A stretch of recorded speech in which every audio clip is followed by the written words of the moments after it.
Hey guys, I think it's ironic that I go next because I'm going to tell you how I fail at physics.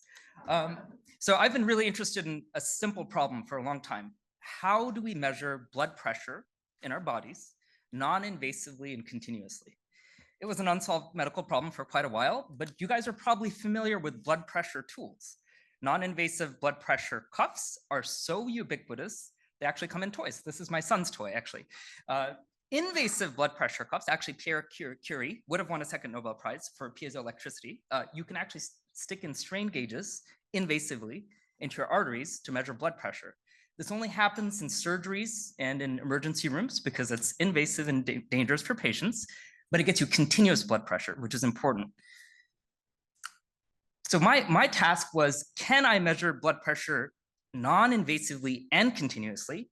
And I did so by making a bunch of simple and very, very wrong assumptions, making some modifications to explain reality, and eventually ending up at a place where we had better intuition on the problem.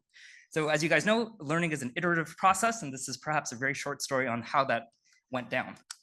So I first thought to myself, hey, arteries kind of look like tubes. Maybe it's kind of like a garden hose, You can relate pressure in a garden hose to the velocity of the fluid that's moving through it. And it turned out that this model is terrible. There's a bunch of papers published and they all said, hey, look, veins are like garden hoses, but arteries, not so much. And so that didn't really work out so well for me. So then I went back to, my crutch, my freshman physics textbook. And in that textbook, there's a diagram, much better than the one I drew here, but it's a guy who holds a string. It could be a girl also, or a non-binary person who holds a string under tension. And when you hold a string under tension, you can do something fun. You can wiggle it. And when you wiggle it and you look at the balance of forces along that string, you can relate the tension of the string to the traveling wave velocity of the vibration.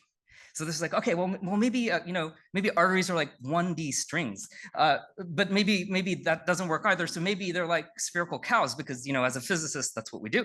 But maybe more so like a spherically cow-shaped balloon. So it turns out this is actually a much better way to look at blood pressure. Imagine you're a kid. Well, I'm always 10. So imagine I'm blowing up a balloon. I can tell you the pressure inside that balloon perfectly, deterministically, by looking at exactly 3 parameters. The volume of the balloon as I blow it up, the thickness of the skin of the balloon, it stretches as it gets bigger. And if I flick it, by listening to the timbre, I can tell you the tension. And those 3 parameters are necessary and sufficient to get to blood pressure in a balloon, but not a human. Turns out that arteries are more like cylindrical cows. Okay, so now I'm onto something. Maybe this would be a better way to look at blood pressure.